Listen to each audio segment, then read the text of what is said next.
নমস্কাৰ গোটেই অসম তথা ভাৰতবৰ্ষৰ বিভিন্ন প্ৰান্তৰ বহুত কেইটা গুৰুত্বপূৰ্ণ খবৰ আপোনালোকৰ কাৰণে যুগুতোৱা হৈছে মৰমৰ ছাত্ৰ ছাত্ৰীসকলৰ কাৰণে আছে কেইবাটাও গুৰুত্বপূৰ্ণ খবৰ বন্ধু বান্ধৱৰ লগতে মৰমৰ ছাত্ৰ ছাত্ৰীসকল যদি আপোনালোকে চেনেলটোত প্ৰথমবাৰ আহিছে চেনেলটো সাবস্ক্ৰাইব কৰিব লগতে ভিডিঅ'টোত লাইক কৰি উৎসাহিত নিশ্চয় কৰিব আৰম্ভ কৰিছো আজি প্ৰথমটো গুৰুত্বপূৰ্ণ খবৰ বন্ধু বান্ধৱীসকল প্ৰথমতে আপোনালোকক কৰোনাৰ আপডেট দিব বিচাৰিছো বিগত 24 ঘণ্টাত ৰাজ্যত কৰোনাত আক্ৰান্ত হৈ 89 জনৰ মৃত্যু লগতে 6143 জন আক্ৰান্ত হৈছে নতুনকৈ এই মাৰাত্মক ভাইৰাছত বিগত 24 ঘণ্টাত কৰোনাত আক্ৰান্ত হৈ ৰাজ্যৰ 89 জন লোকৰ মৃত্যু হয় ৰাজ্যত তীব্ৰ গতিত বৃদ্ধি পাইছে কৰোনা আক্ৰান্ত লোকৰ সংখ্যা ৰাজ্য চৰকাৰে কৰোনাৰ ত্ৰাসৰ পৰা ৰক্ষা পাবলৈ বিভিন্ন ধৰণৰ পদক্ষেপ গ্ৰহণ কৰিছে কিন্তু তাৰ পিছতো হ্ৰাস হোৱা নাই কৰোনাত আক্ৰান্ত লোকৰ সংখ্যা বিগত 24 ঘণ্টাত অসমত 6143 জন লোক আক্ৰান্ত হৈ কৰোনাত আনহাতে কামৰূপ মেট্ৰত আক্ৰান্ত হৈ 913 জন লোক উল্লেখ্য যে মুখ্যমন্ত্ৰী হিমন্ত বিশ্ব শৰ্মাই অসমত কৰোনাত আক্ৰান্ত হৈ মৃত্যু হোৱা লোকলৈ উদ্বিগ্ন প্ৰকাশ কৰিছে মুখ্যমন্ত্ৰী শৰ্মাৰ মতে বহু লোকে 30% অক্সিজেনৰ মাত্ৰা হ'লেহে চিকিৎসালয়লৈ আহে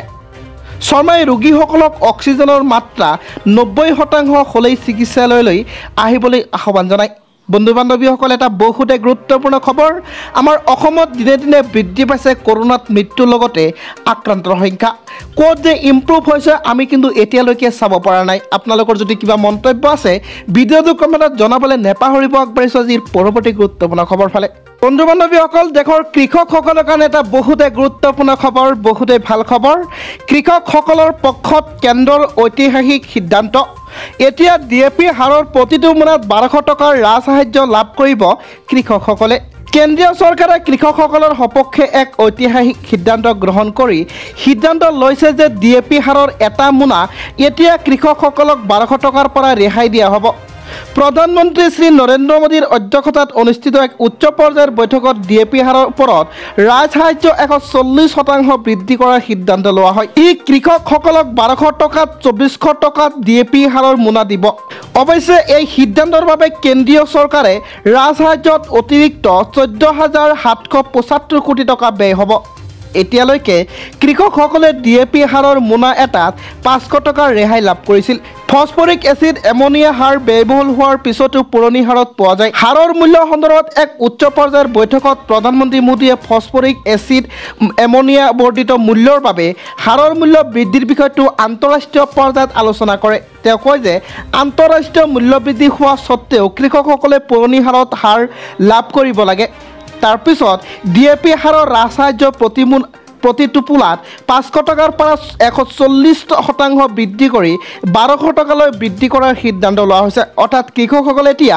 1200 টকাৰ পুৰণি মূল্যত ডিএপি হাৰ পাব একে সময়তে মূল্য বৃদ্ধিৰ সমগ্ৰ বোজা কেন্দ্ৰীয় চৰকাৰে বহন কৰিব প্ৰতিটো বস্তাত ৰাজসাহায্যৰ পৰিমাণ একেবাৰতে কেতিয়াও ইমান বৃদ্ধি কৰা হোৱা নাই প্ৰধানমন্ত্ৰী মোদীয়ে কয় কৃষকসকলে মূল্য বৃদ্ধিৰ বোজাৰ সন্মুখীন হ'ব নালাগে যোৱা বছৰ ডিএপি হাৰৰ এটা বস্তাৰ প্ৰকৃত মূল্য আছিল 1700 টকা কেন্দ্ৰীয় চৰকাৰে প্ৰতিটো মোনাত 500 টকাৰ ৰাজসাহায্য দি আছিল সেয়েহে কোম্পানীবোৰে কৃষকসকলক প্ৰতি বস্তাত 1200 টকালৈ হাৰ বিক্ৰী কৰি আছিল ডিএপিত ব্যৱহৃত ফসফৰিক এচিড এমনিয়াৰ আন্তৰ্জাতিক মূল্য শেহতীয়াকৈ 60 পৰা 70% বৃদ্ধি হৈছে চৰকাৰৰ মতে ডিএপি বেগ এটাও প্ৰকৃত মূল্য আছে এতিয়া 2400 টকা যাক হাৰ কোম্পানীবোৰে 500 টকাৰ ৰাজসাহায্য হ্ৰাস কৰি 1900 টকাত বিক্ৰী কৰে প্ৰধানমন্ত্ৰী মোদীয়ে কয় যে তেওঁৰ চৰকাৰ কৃষকসকলৰ কল্যাণৰ বাবে প্ৰতিশ্ৰুতিবদ্ধ কৃষকসকলে যাতে মূল্য বৃদ্ধিৰ প্ৰভাৱৰ সন্মুখীন হ'ব নালাগে তাৰ বাবে কেন্দ্ৰই সকলো প্ৰচেষ্টা কৰিব হয় বন্ধুসকল কৃষকসকলৰ কাৰণে এটা বহুতে গুৰুত্বপূৰ্ণ খবৰ যেটো ডিএপিৰ হাৰ আপুনি 2400 টকাত কিনি আছিল এটো এতিয়া আপুনি 50% অৰ্থাৎ 1200 টকাতে আপুনি ক্ৰয় কৰিব পাৰিব এটা বহুতে ভাল খবৰ আগবাঢ়িছো আজিৰ পৰৱৰ্তী গুৰুত্বপূৰ্ণ খবৰ ফালে বন্ধু বান্ধৱীসকল এই মুহূৰ্তৰ আন এটা বিগ ভাইৰেল নিউজ হঠাতে ৰাহুল গান্ধীৰ প্ৰেমিকাক লৈ কিয় তুলপাৰ ছ'চিয়েল মিডিয়া কোলাত কোন এই প্ৰেমিকা বন্ধু বান্ধৱীসকল এটা বহুতে গুৰুত্বপূৰ্ণ খবৰ এগৰাকী সুদৰ্শন যুৱকে কোলাত এগৰাকী সুন্দৰীক দাঙি লৈ আছে আৰু দুয়োৰে চকুলৈ অনুৰাগান্বিত ভাৱনাৰে চাই দুয়োতে মগন হৈ আছে এই ফটোখন ভাইৰেল হৈছে ছ'চিয়েল মিডিয়াত ফটোখন ছ'চিয়েল মিডিয়াত ভাইৰেল হোৱাৰ লগে লগে এছামে কংগ্ৰেছ নেতা ৰাহুল গান্ধীক আক্ৰমণ তথা ট্ৰল আৰম্ভ কৰি প্ৰশ্ন কৰিছে যে তেওঁৰ কোলাত কোন এই অপসৰা কোন যুৱতীয়ে সুধিছে ৰাহুল গান্ধীৰ প্ৰেমিকা কেতিয়া সৃষ্টি হ'ল ৰাহুল গান্ধীক টেগ কৰি এগৰাকীয়ে সুধিছে এইবোৰ কি কোনে সুধিছে ৰাহুল গান্ধী কেতিয়াৰ পৰা নায়ক হ'ল ৰাহুল গান্ধীৰো প্ৰেমিকা আছে নেকি এইদৰে ট্ৰল আৰম্ভ কৰা হৈছে ৰাহুল গান্ধীক টুইটাৰত ৰাহুল গান্ধীক ট্ৰল আৰম্ভ কৰা এই ফটোখন আচলতে হৈছে হলিউডৰ এখন ছবি নায়ক নায়িকাৰ ফটো ছবিখন হৈছে 2015 চনত হলিউডত মুক্তিপ্ৰাপ্ত 50 Shades of Grey অভিনেতা জেমিয়ে অভিনেত্ৰী তথা ছবিখনৰ প্ৰেমিকাৰ চৰিত্ৰত অভিনয় কৰা আনাষ্টেচিয়া স্টিলক কোলাত লৈ থকা ফটোখনত দুইৰে চাৰি চকুৰ দৃষ্টিত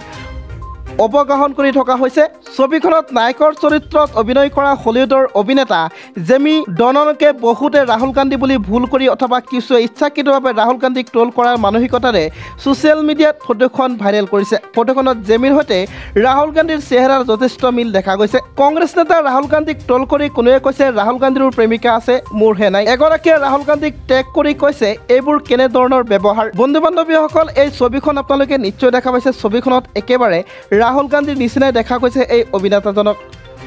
আপোনালোকৰ যদি কিবা মন্তব্য আছে ভিডিঅ'টো কমেণ্টত জনাবলৈ নেপাহৰিব আগবাঢ়িছোঁ পৰৱৰ্তী গুৰুত্বপূৰ্ণ খবৰ ফালে প্ৰধানমন্ত্ৰী জনধন যোজনাৰ অধীনত খোলক বেংকৰ একাউণ্ট আৰু লাভ কৰক বিনামূলীয়াকৈ 1 লাখ টকা কেনেকৈ লাভ কৰিব এই সুবিধা আৰু এই ধনৰাশি মই আপোনালোকৰ মাজত উপস্থাপন কৰিবলৈ যত্ন কৰিছোঁ দেশৰ সকলো লোকক বেংকিং সুবিধাৰ সৈতে সংযোগ কৰিবলৈ 2014 চনত প্ৰধানমন্ত্ৰী জনধন যোজনা আৰম্ভ কৰা হৈছিল আঁচনিখনৰ অধীনত এতিয়ালৈকে 42.37 কোটি একাউণ্ট খোলা হৈছে প্ৰধানমন্ত্ৰী জনধন যোজনাৰ অধীনত আনকি দৰিদ্ৰ লোকসকলেও তেওঁলোকৰ বেংক একাউণ্ট খুলিব পাৰে একাউণ্টটো যিকোনো বেংক শাখা বা ব্যৱসায়িক প্ৰতিনিধি আউটলেটত খুলিব পাৰিব জনধন একাউণ্টৰ বহুতো লাভালাভ আছে যাৰ ভিতৰত এটা হৈছে জীৱন বীমা আৰু দুৰ্ঘটনাৰ বীমা যদি আপুনি এতিয়াও জনধন একাউণ্টৰ সৈতে সংযোজিত নহয় আপুনি একাউণ্ট এটা খুলিব পাৰে এই বিষয়ে বিতংভাৱে জনাও আহক বন্ধু বান্ধৱীসকল এটা বহুতে ভাল খবৰ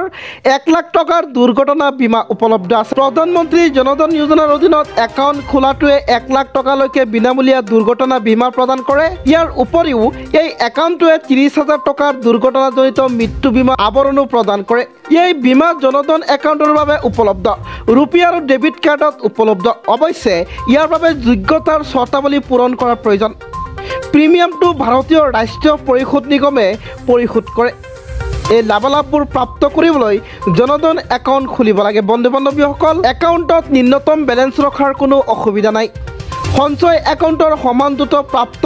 অব্যাহত থাকিব মোবাইল বেংকিং সুবিধাও বিনামূলীয়া হ'ব প্ৰতিজন ব্যৱহাৰকাৰীয়ে 2 লাখ টকালৈকে দুৰ্ঘটনা বীমা আৱৰে 10,000 টকালৈকে অভাৰড্ৰাফ্টৰ সুবিধা পাব নগদ ধন উলিওৱা আৰু বজাৰ কৰাৰ বাবে ৰূপী কাৰ্ড প্ৰাপ্ত কৰক এই চৰকাৰী আঁচনিবোৰ লাভান্বিত হ'ব বহুতো চৰকাৰী আঁচনিৰ পৰা ধন পোনপটীয়াকৈ একাউণ্টলৈ আহিব বীমা পেঞ্চন সামগ্ৰী ক্ৰয় কৰা অতি সহজ সমগ্ৰ দেশতে ধন স্থানান্তৰ সহজে কৰিব পাৰিব প্ৰধানমন্ত্ৰী কিষাণ আৰু শ্ৰমযোগী মানধনৰ দৰে আঁচনিয়ে পেঞ্চনৰ বাবে একাউণ্ট খুলিব বন্ধু বান্ধৱীসকল ইমানকেইটা ধুনীয়া সুবিধা থকা সত্ত্বেও আপুনি যদি এতিয়ালৈকে একাউণ্ট খোলা নাই অতি শীঘ্ৰে খুলি লওক আৰু আপুনি লাভালাভ উঠাওক এই নতুন সুবিধাবোৰৰ বন্ধু বান্ধৱীসকল আমাৰ এইটো খবৰ কাৰণে ভিডিঅ'টোত লাইক এটা নিশ্চয় কৰি